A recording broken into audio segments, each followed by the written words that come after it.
Okay, cool. Morning, everybody. Looks Morning. like we got a bunch of folks. I apologize. I got the announcement out for today meeting online pretty late, like less than an hour ago. So I had done that for some other classes and missed this one. I apologize about that. Okay, so let's get back to it. And there is light at the end of the long, dark, wintry tunnel. It's looking like maybe next week things are going to be both warm enough and dry enough to start meeting on campus and kind of doing class outside. I know that a lot of you have classes immediately after Forestry 220 Intro to Forest Rec. So when we do meet on campus, we'll be sure to finish at 10:50 a regular time, so that you can get to your next class. No worries. Okay. So where should we meet?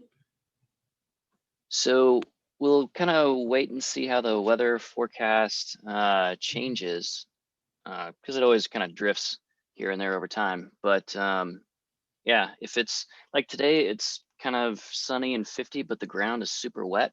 Um, so it's not a good idea for us to all be walking around outside, because we'll trample stuff and we'll break a lot more of the plants a lot more easily, especially with us being a big group of people, when the soil is saturated like that. So meaning saturated with water. The shear or the tearing strength or its resistance to tearing is hugely impacted by how dry the soil is.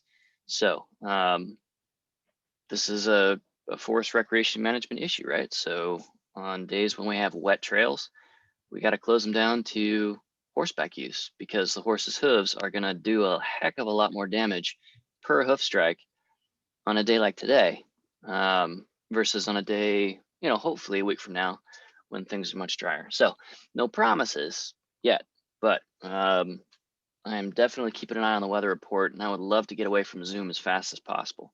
So there's a method to the madness here, and it's kind of instructive for us to talk about, you know, it's sunny and 50 degrees out right now. Why don't we just go outside now, Park? Well, um, we'll talk about resistance and resilience of different forest resources, including forest surface soils, in the context of different kinds of recreation.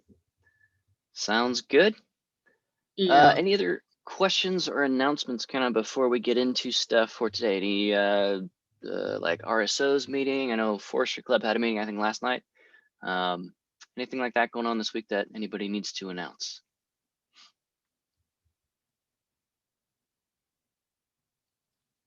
Okay, cool. In that case, let's get back into it. And if you do think of an announcement or something, go ahead and throw it in text chat, so your classmates can see it. All right, so we've been talking about having finished up the history sections that kind of brought us to our current postmodern era. Some recent technological advances and changes. And by recent, I mean things really within kind of the last century have really been speeding up technologically. And then especially within the last 20 to 30 years, with the advent and widespread use of things that were originally developed for military use, like synthetic fibers, and all sorts of advanced alloys, and much cheaper microelectronics and stuff like that, that start life being designed into things like missiles and, the GPS satellite network array, which is operated by the United States Air Force Space Command and all of that. You know, after folks in the service are able to use that stuff and they realize, gosh, this sure would make my hunting trip a little bit easier or nicer or whatever, then we see, military surplus or out issued gear, that sort of thing, decommissioned equipment getting used for rec purposes. And it makes a lot of sense. Like a lot of the problems we got to solve for keeping people safe and happy and healthy and comfortable in a rec environment are exactly the same problems we need to solve to keep our warfighters safe and combat effective in their context. So we see a lot of transplantation from that. So if you check the course website, I meant actually to post this on Thursday right after class, but I guess I didn't do that. The announcement posts a couple of links that organize some military equipment adapted for rec, some strong and light materials. So that's both like plastic fiber fabrics used in rock climbing, but it's also stuff like spacecraft grade aircraft aluminum alloys being used in rims of high-end mountain bikes and stuff like that, and carbon fiber frames on everything these days. Electronic video recording. So the advent of stuff like the iPhone eventually evolved to things like the GoPro, just self-contained video recorder, and is made for forest and outdoor recreation. They're waterproof, they're wide angle. You can get 360 GoPros that record the entire sphere around them.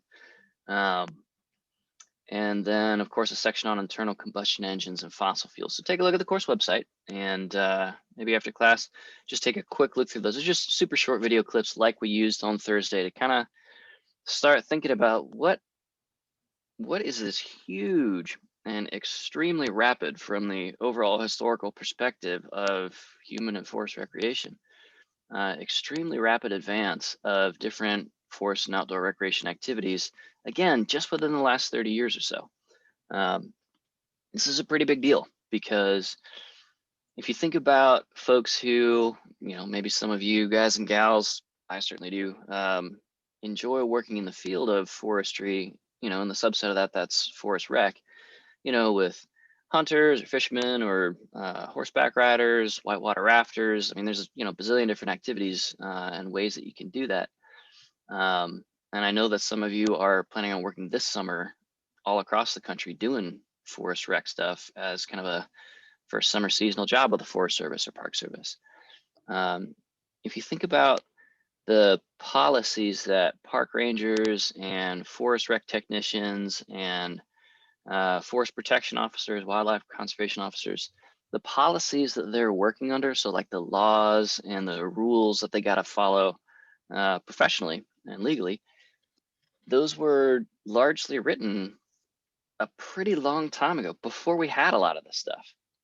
And so we have this sort of kind of moving the goalposts dynamic, where you got people inventing, new kinds of bullets and arrowheads for hunting that expand and change the wound channel, that have different in-flight ballistics profiles, so you can hit your big game target from much further away just as effectively as with an older bullet that was developed in 1905 or something. And that changes how, wildlife habitat and conservation managers got to manage areas given over to big game hunting, because now all of a sudden the reach of each of those hunters is much farther. In some cases, hundreds of yards expansion of range. That changes how many permits you can issue, because now you got to count on potentially a higher fraction of those hunters being able to take their quarry instead of kind of rolling the dice and coming up with a miss. Okay. Things like, we haven't seen them in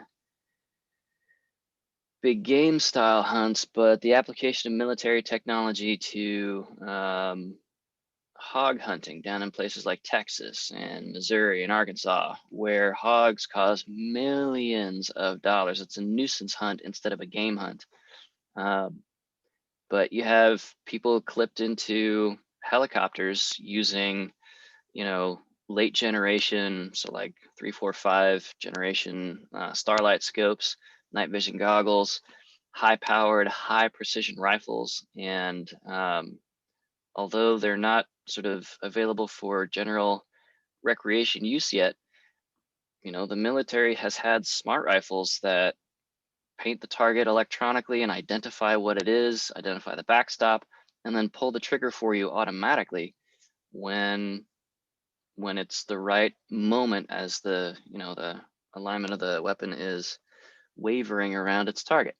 That's going to completely change hunting if that ever becomes a thing, So things are changing rapidly, and the laws and policies don't necessarily know about those when they're written. They don't necessarily reflect the capability that is possible with some of that stuff. So as an example, we were talking about last week, we had some examples of, off-roading and mudding and four-wheeling and Jeeps, four-wheelers, ATVs, UHVs, off-road motorcycles, side-by-sides, gators, right? there's even just a proliferation of the different kinds of off-road, non-highway type vehicles that you can take out into a place. And so when Turkey Bay OHV area is set up at Land Between the Lakes, a couple hours east of us, it's this world-class like jeeping type off-road destination.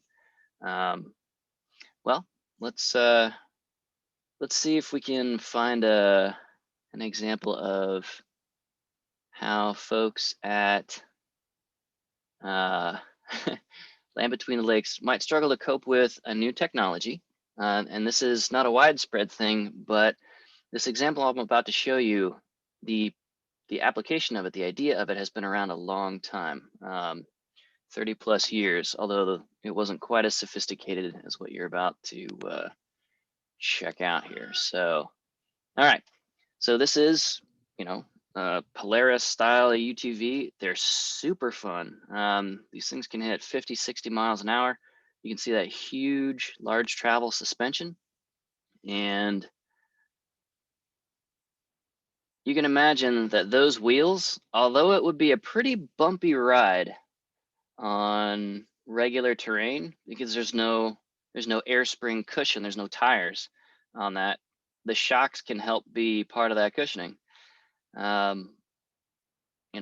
This is another way to move across very, very high angles, so very steep environments. And if you look real closely at the end of this video, you can see the drone that they're using to film this thing as well, up in the sky right above it and ahead of it.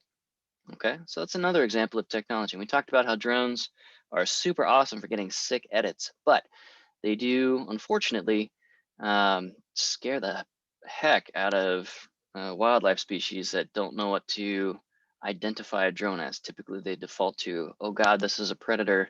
It's flying over me and I'm about to get eaten. So in the same way that mice can be scary to some elephant herds, drones can be scary to things that are even much larger than them if the larger organism is a prey species and it's kind of wired to, be cautious around unknown stimuli and inputs. Okay, so one of our tasks for over the weekend was for you to kind of sit back and think about what's your favorite forest and outdoor rec activity. What do you like doing? And how has technology lately showed up in that thing, in that activity? How has that technology changed that activity once it showed up? And what are, maybe some impacts that could arise, not necessarily from a single person wielding a bunch of iron spikes to their Polaris or Kawasaki UTV. The Earth can probably handle a single person doing this, but if we do scale it up to hundreds of millions of recreation users just in the United States every single year, and literally a couple of billion recreationists and recreation visit days across the globe, what might the impact be in that case? Okay, so it's fun to kind of find some goofy examples of stuff like this, like internal combustion engines in general. Without those iron spikes on that UTV, they speed things up a lot. So I got a couple of examples of people kind of losing control of internal combustion powered vehicles in a recreation context to hilarity and calamity. Somebody else's tragedy is our comedy. So let's learn from some other people's fails and see what this technology enables us to do.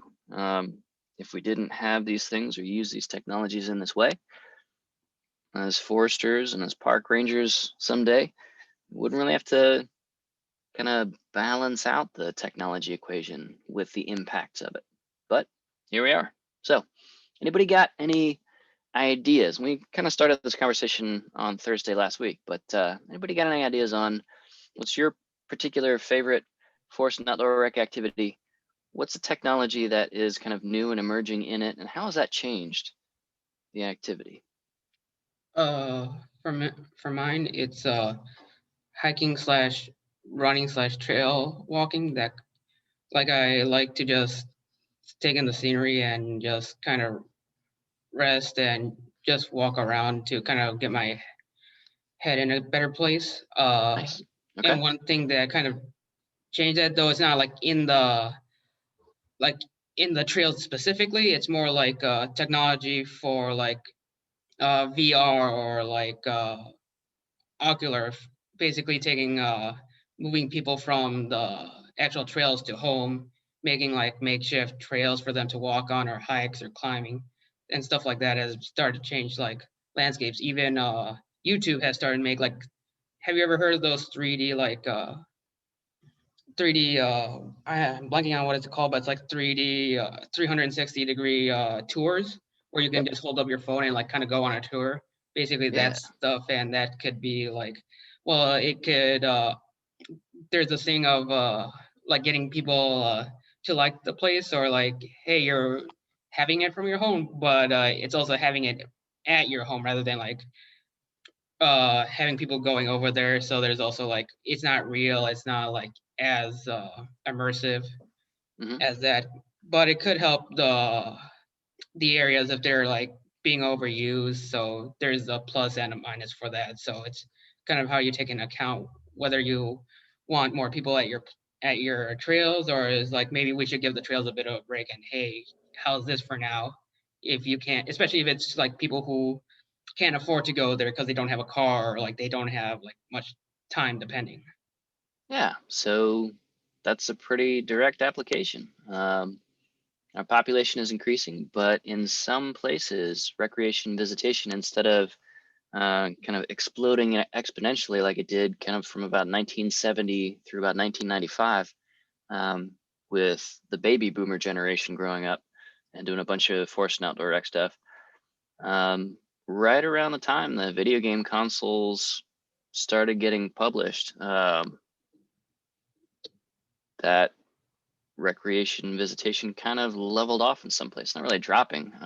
But if you think of the population increasing, but recreation staying steady in some places, that means that a lower percentage of the people are doing forced and outdoor recreation. So maybe, whereas if you grew up in 1970, you might have, spent your junior high and high school years outside of classes, off in the woods, getting raised by wolves, so to speak. But then, some of this technology arrives, you take an arrow to the knee and you're playing Skyrim instead of actually being out there in the mountains, and so forth. So yeah, that makes some sense. And in some ways, the 360 video is going to make a place like the Grand Canyon accessible to a lot more people who, for physical limitations or for safety or for economic reasons, won't ever be able to get there and down into the canyon physically. They can try it out and still experience parts of it. But for anybody who's been to the Grand Canyon, experiencing the Grand Canyon through a screen that's 4 or 5 inches in diagonal dimension, it's different than being there. It hits different. Okay, cool. Other folks, what's your favorite poison? What's your favorite outdoor activity? What's some tech going on with that? How's it changing the activity? How is it maybe impacting the resources attached to the activity? I like bow hunting. The technology in it is kind of making it kind of way too easy, I guess, because they're coming out with these lighted nocks. They came out with this GPS bow sight, so it has the rangefinder, and when you pull back, you just push a button. It tells you everything that you need to know, and just put the dot on there to shoot. So it makes it a lot easier to make your kill than doing your math by yourself.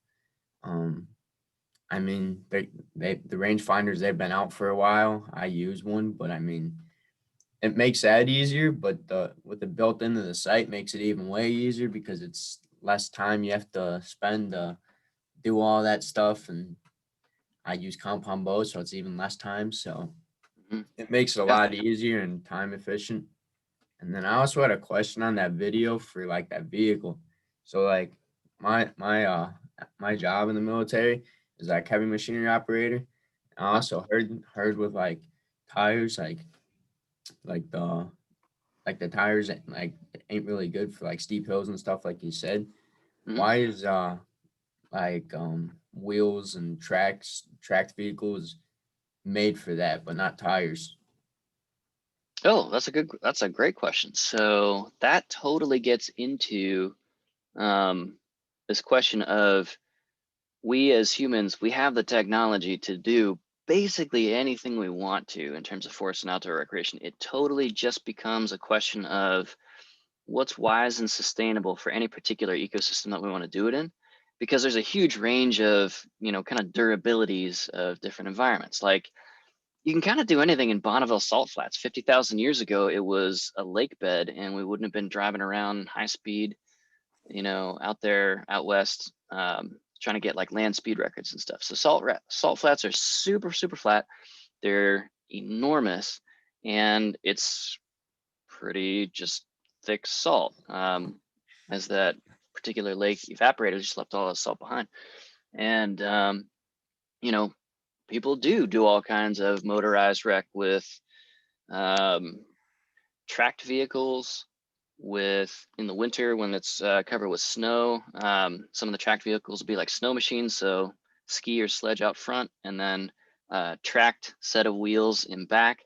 And snow machines, golly, they get going so fast, kind of skating up over the snow or skiing across it, that in places like Vermont and Maine, where they get 3-4 feet of snow, they're having problems with people getting decapitated because they'd be, they'd find a couple of feet of fresh powder after a snowstorm or a nor'easter, and they'd be rolling along at 50 to 80 miles an hour across this terrain that's kind of smoothed out, and the snow covers a bunch of obstacles. So where you had, a bunch of fences and stuff before, you can cut her loose and, hit 80 miles an hour. But at 80 miles an hour in the relatively low light of winter up north, you maybe can't see that wire fence that's coming at you at 80 miles an hour, and you just cheese wire your head right off. So it's a question of, yeah, we can absolutely do this stuff. It's just a question of, where's it going to work, and kind of match with what the ecosystem can handle, and where's it going to work and match with what human reflexes can handle. So let me give you another example out of social media of that, and then we'll come back to the tanks and treads versus tire sort of sub question out of that. All right, so this is a famous video that's been making the rounds for a while. Let's get that screen share going here. You may have even seen this across your social media feeds, right? So look, we got electronic video cameras. Let's get some selfies and some sick social media posts and some internal combustion jet engines. And like, it's too much for our regular old brains to handle. All right, so this is a pretty quick thing. We'll play this one again. And this is purely a function of not enough skill and too many horsepower. Does that make sense? I think brain cells come into play too. Yeah, and things like being distracted, like being in a place, we've got people who are trying to make selfies and people who are trying to enjoy jet skis in the same habitat, if you want to think of it that way. And those are potentially incompatible uses because of just distraction. Like, humans are pretty good serial monotaskers. We're really good at thinking about one thing and doing it well. And the moment we try to introduce any kind of multitasking, parallel things to pay attention to and process and be aware of, we're really bad at that. We are way worse than we think we are at that. And it's actually a very stressful and draining thing, according to cognitive scientists. So kind of getting back to the tires and treads and spikes question. The whole point of a tread is to lower the ground pressures. They're the equivalent of the absolute softest, least inflated balloon tires that you could possibly have. You have the maximum contact patch, maximum surface area across extremely wet soils like we got outside in southern Illinois, whereas your foot would punch into that muddy soil and shear root hairs and break woody or green vegetative material, the cellulosic structure of plants and stuff like that with each footprint or with each hoof print or with each pass of narrow tires. those wider, softer, bigger contact patches for, low inflation, low tire pressure tires, and certainly for treads, that's going to work really well. So that can work really well. But treads don't work particularly well on anything of high slope, because if you think back to your high school physics class, the static friction that a tire or a tread needs to work in order to grip the ground without slipping and spinning the wheel or spinning the track. As your slope goes up to 90 degrees or infinity or undefined slope at pure vertical, the force that the mass of the vehicle is exerting on the ground drops by the cosine of that angle. Don't worry, we're not going to have a quiz on trigonometry, but the basic idea is tires and traction and so forth become less effective in terms of static friction, so just regular rubber grippiness, as the slope goes up. And so you got to switch over to stuff like those wall crawling spikes in that particular case. So if you're thinking about heavy equipment operation for a military or a recreation context, and if you have any kind of endorsement on your license or certification or like any training for that, the Park Service and the Forest Service are desperate for you. They are desperate for you to be a heavy equipment operator in some of these parks to keep roads open and stuff like that. The most expensive highway section in North America is in Rocky Mountain National Park, because it's like, I don't know, 12,000 feet, something like that. And it's insane to try to repair that and keep it running. So you can kind of write your own ticket anywhere with that kind of endorsement on your license. Anyway, so yeah, the application of this question of we can, but should we, when it comes to tires and tracks and grippy tine-based wheels or these spike-based wheels, it just boils down to, okay, so somebody's thought up this thing, or they found the right alloy to be able to weld these spikes on, MIG welding versus TIG welding on, or whatever.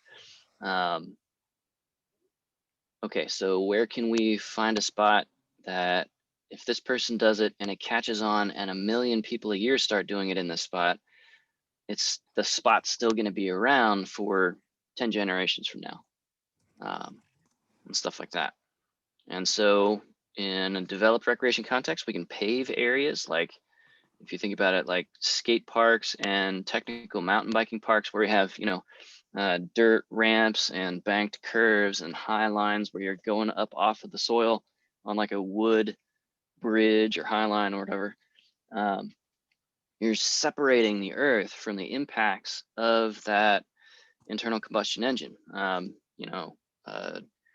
highly tuned vehicle might apply a couple of 1,000 horsepower onto a fairly small contact patch, and that's going to shred any natural soil underneath it. There's just nothing you can do about that. But if you clad that soil in, several inches of concrete and graded fine sub base, and you build up like a proper armored road surface, you get into tens of millions of vehicles driving over that spot, and it's no big deal.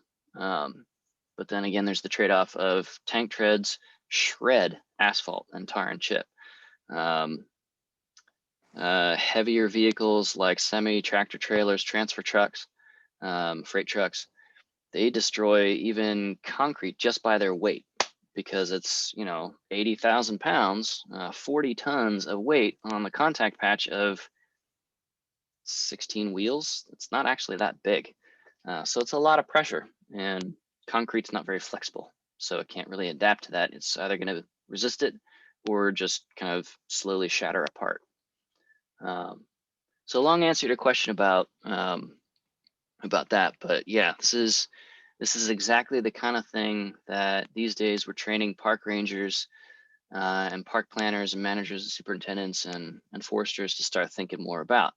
Like the old days of, good old boy jumping in his, rear wheel drive pickup truck and picking his way through kind of a rough forest road just to see where it goes.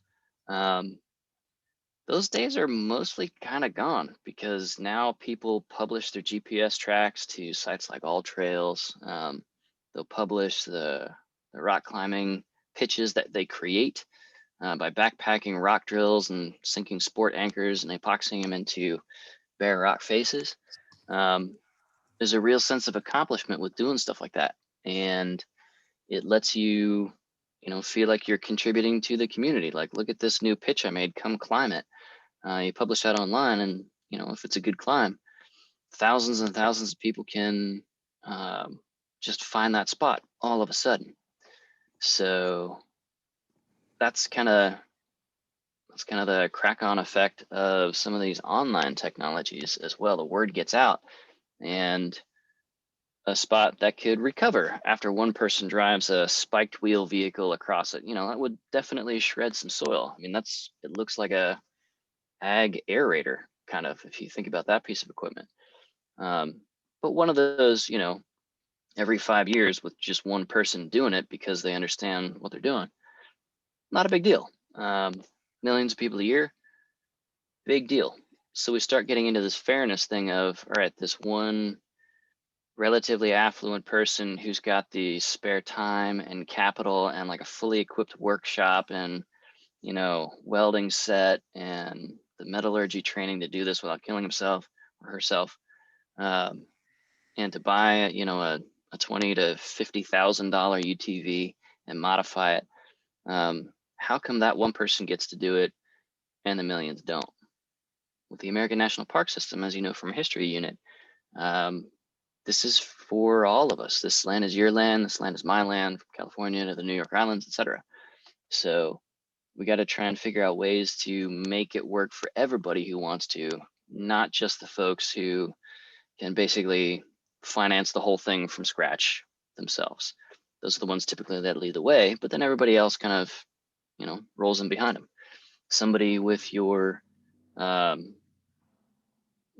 same love for archery is getting into figuring out, okay, so if I combine an expanding arrowhead with a carbon fiber shaft and synthetic fletching, so the feathers in old school technology are now synthetic, plus a compound bow, plus high visibility, low light night vision compatible optics, plus GPS, plus the algebra and trig calculations of the ballistic flight of the arrow in Earth's gravity, and all this stuff.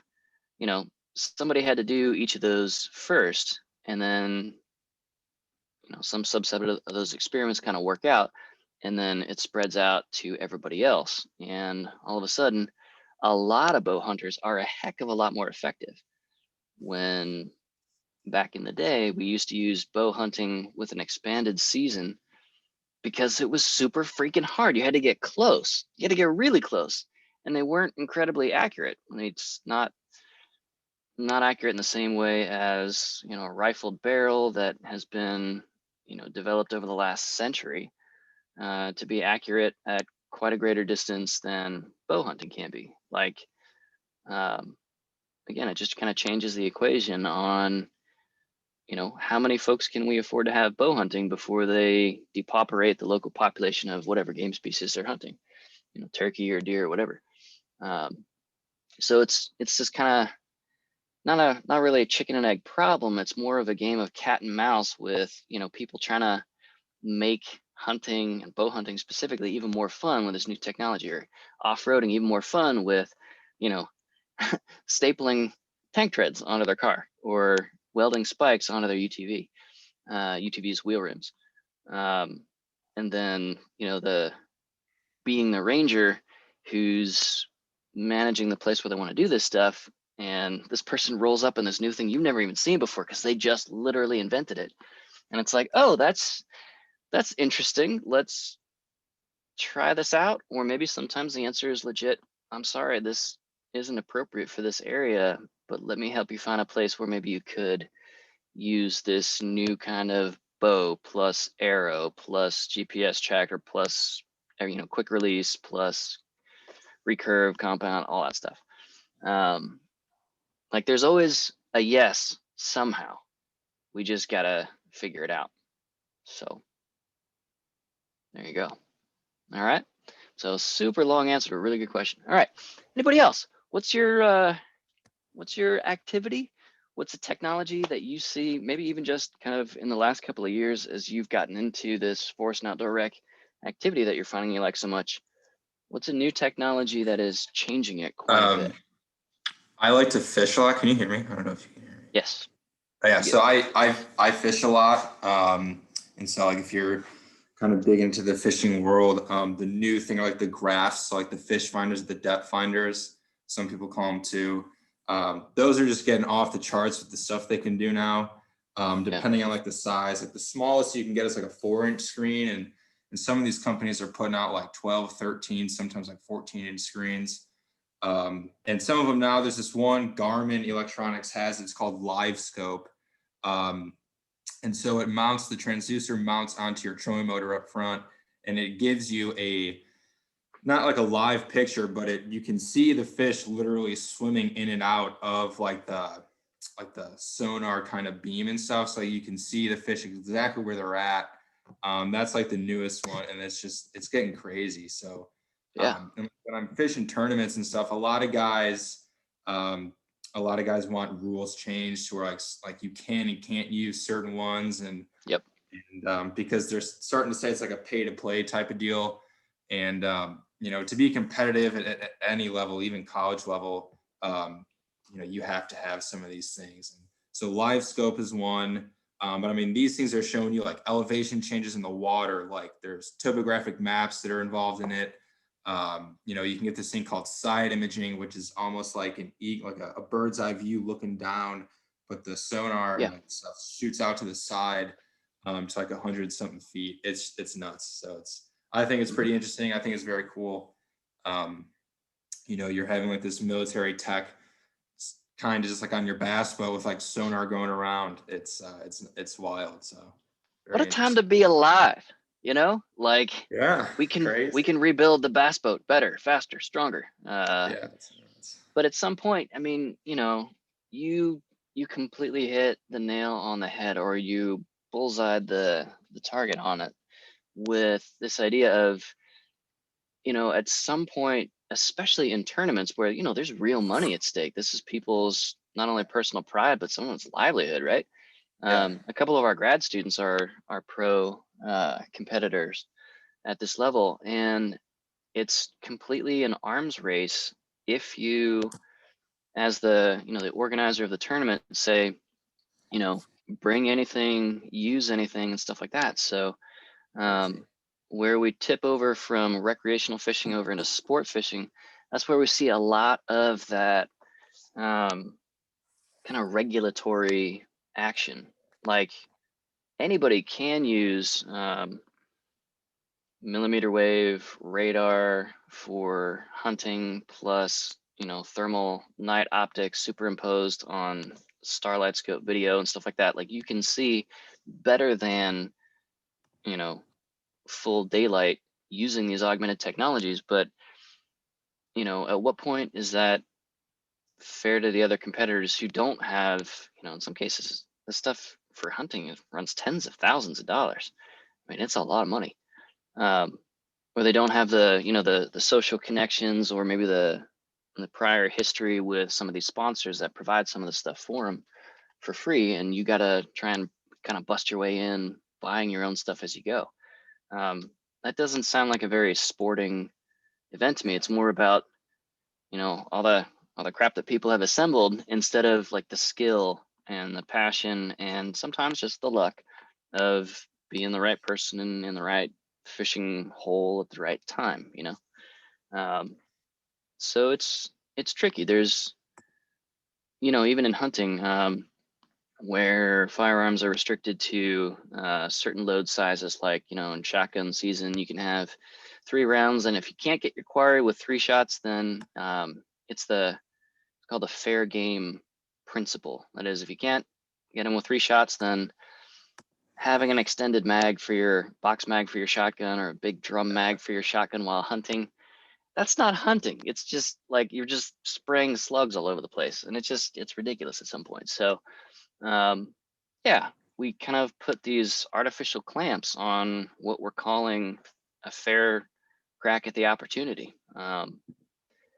And it's absolutely an arms race, and this stuff doesn't go away, at least until the collapse of Western civilization. But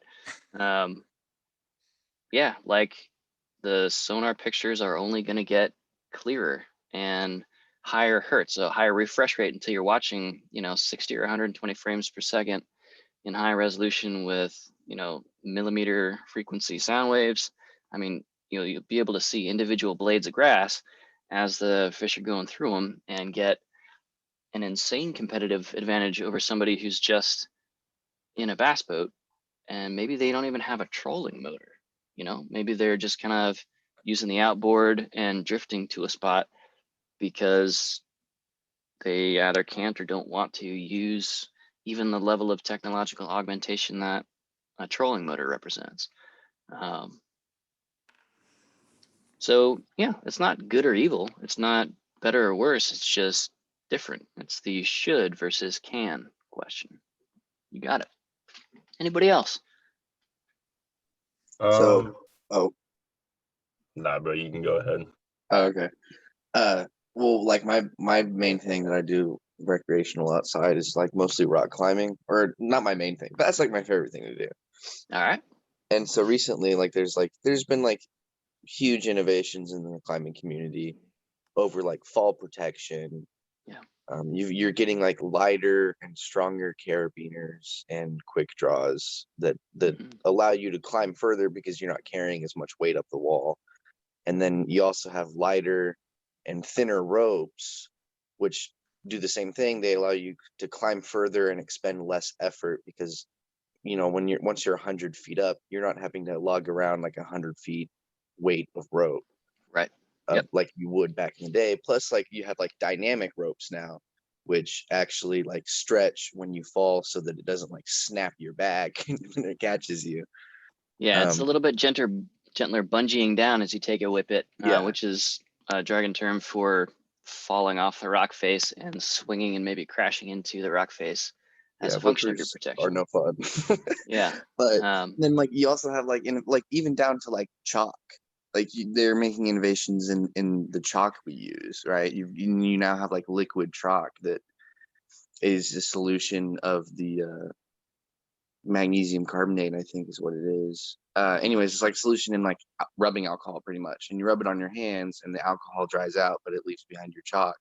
So, you've got a fully chalked hand.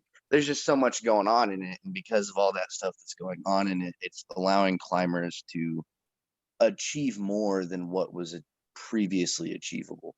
And because of that, it's like there's been like a really big boom in like the amount of people who've been getting into rock climbing recently. Not only because of like, innovations in technology making it safer or anything like that, but there's also like a more boom in like the entertainment side of it, right? So you've got like climbing documentaries that interest people into rock climbing. And then, a bunch of climbing gyms are opening up. I don't know. There's just a lot going on with it. So you've got a bunch more traffic now. And with that, you've got people coming up with new routes. Like my buddies back home, they're sending first ascents like it's nothing. And I'm so jealous, but it's okay. And, but I mean, like you've got all these new routes, and like Mountain Project is an app that's you can download on your phone, and anybody can post a route on it, whether it's a route that's already posted and you're like commenting on it, or even if it's a brand new route that's never been climbed before, you can still post it. And then people will see that and be like, I want to go there. Let's go do that. And so it's just bringing in a bunch more traffic. Yeah, we use Mountain Project on summer camp, for example. I have 2 students who are strongly interested in bringing some climbing gear, at least that I'm aware of. And we're going to Wall Street outside of Moab. And there are thousands, like there's so many climbing routes that the Mountain Project app actually kind of stutters and slows down as it tries to load them all around Moab. And, even even 15 years ago, going to a world famous rock climbing spot like Moab, you still kind of had to either hire a guide, a local climber who knew a bunch of these climbs and had made a bunch of, the first ascents and created the pitches. So a pitch, guys, is a section of a climb. You can have multi-pitch climbs or single pitch climbs. It's got typically a challenge or a crux within each pitch, and then kind of a potential resting spot between pitches for real tall walls. So you roll up to a place like Moab with, your maybe up to a couple of 100 pounds of climbing gear if you're looking at some serious multi-pitch climbing out west back in the day, and you had to pay a guide, which is pretty sweet if you're the guide, getting paid to go rock climb and show people some pretty sweet spots. Or canyoneering or other kinds of things that require detailed, intimate local knowledge of a particular landscape and a particular activity or related activities like canyoneering and climbing. So that is kind of upended. Now you can fly in from anywhere in the world to the small airport near Moab, fire up the mountain project, and be on the rock wall in like half an hour from wheels down. And not have to have any local contact, not have to, if you're sort of so rabid about climbing that you're just not even focused on it, but not any contact with that local community that can provide you important safety information or beta or legal information, like in a lot of places out west, because it's so dry, meaning not a lot of precip in those they're not really forest ecosystems, they're more woodland ecosystems with mostly pinyon and juniper, sometimes cottonwood, or maybe ponderosa, depending on the rainfall pattern. But relatively few tree species, relatively low canopy density because of low rainfall. It's the Sonoran Desert, it's the Mojave Desert. And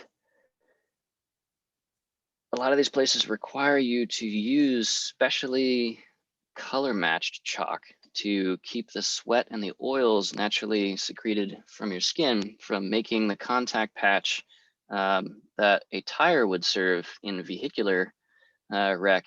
Your fingers and the tips of your toes are pretty much the contact patch that you get.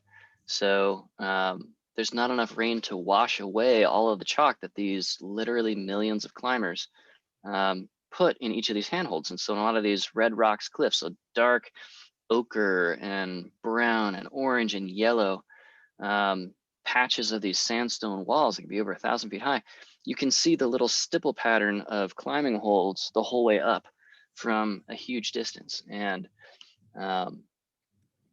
that's good for the climbers, but a lot of other people, a lot of folks who are there for the scenic beauty and not for rock climbing, they hate that. It drives them crazy. So some local municipalities pass ordinances. Some of the bigger state and federal land management agencies require you to use color matched chalk, which is chalk mixed with dye, or sometimes, in some cases, it's literally mixed with a powdered version of the local sandstone, so that you can't see those climbing handholds. In other areas, the pH change from using magnesium carbonate, basically, or calcium carbonate based chalks that are very basic, meaning the opposite of acidic, not basic in the sense of ratchet. It changes the pH, and then when rain does hit that chalk isn't particularly water soluble, but what does get sort of mixed into little pockets of soil elsewhere in that cliff face, it can kill off all the vegetation nearby, because now that soil is very basic instead of being maybe a little bit more acidic. It's just typically the case for sandy soils. So yeah, there's all kinds of small, subtle effects that we don't necessarily even think about. And if you're not a botanist as well as a climber, you may not know that there is a tiny little patch of endangered plants that you are cleaning out with bleach and a wire brush to prepare a new climbing route or pitch. And committing some federal offenses by doing that. I have some videos that we can show later of people doing exactly that in Yosemite Valley, And there's these big rectangular white patches on these beautiful granite rock walls where people cleared it off, and it will take over a century for that person's bad decision to sort of get renaturalized and go away, because you can't speed up some of these processes. All right, it's 10 till, so I got to stop here, but take a look at the course website. Thank you very much. I hope this is a fun romp through Forest Rec for you. We'll see you on Thursday. Hopefully it warms up. I have some questions. Yep, I'm around. What's up? Okay, so first, real quick, for next week, if the weather is good, we'll be having a class over there? Yes, and I'll announce that before class, so you'll be able to see. Okay, will it be like on D2L where you'll put up the announcement, or will? Yep, always. Okay. On the announcement section of another D2L, which I thing is- think also goes to your email inbox, maybe? I haven't seen it in my email inbox, but I Okay. have seen it on D2L at least. Gotcha. But where would we meet up for when that happens? Yeah, our room is Ag 166. It's the big classroom right inside the breezeway on the Forester side. Okay, and I just saw that like our assignments due on Thursday this week, the 25th. Yep. Did Yeah. you get a chance to? Did you get a chance to look at? I sent you an email like was my assignment or like what I tried to do. Have you gotten a chance Okay. to look at? I have not, but I'll take a look at that certainly before Thursday and get back to you. Please do. And so what should I? One other thing is like, what should I be writing about for the assignment so that I can get like 100%? Because I know this is like a 200 and a just 2 credit hour class, but I want to get as much points as possible when I can, because Yeah. sometimes I can't go to the extra credit stuff because I have like another class says like, hey, you got to do a test or you have to do a project, and it's like, oh, Sure. Yeah, extra credit's totally optional. Don't feel any pressure that you have to do that. I'm not one of those professors that sets up extra credit as functionally another assignment because everything else is so arbitrarily hard. I'm not interested in that. Mhm. So take a look at the assignment. The course Dropbox for this assignment walks you through each step of the assignment. So it's to identify your preferred Forest Rec activity, identify a technology that is like presently changing the experience of that activity for you and for other people. And then optionally, send me a photo or a short video clip like we've been looking at today that illustrates this technology that you've identified. And then like in one or a couple of sentences, just kind of brainstorm, what might be a side effect of this technology if extrapolated out to millions or billions of people doing this particular Forest Rec activity using this technology. Like, how is this, maybe a little bit better or worse than how we used to could do it? Right. But yeah, Thanks. take a look on the course website, and I tried to line it all out there for you very simply. Okay. Okay. I'll look at the stuff. I'll try. I already have kind of a rough draft. That's the one I sent you. So please Cool. send it back to me with like what I should do with conjunction to like what the actual assignment said. Because I just went by what you said like the week before because like the assignment wasn't like put up because it only got put up like just an hour ago today. So. Okay. Yeah, I will be sure to send that back to you with some feedback. Okay. Thank you so much. It helps a lot. No problem, Raul. We'll see you around. Have a good day. Hey, Meg, do you have a question as well? Nope. All right. Bye. See you later.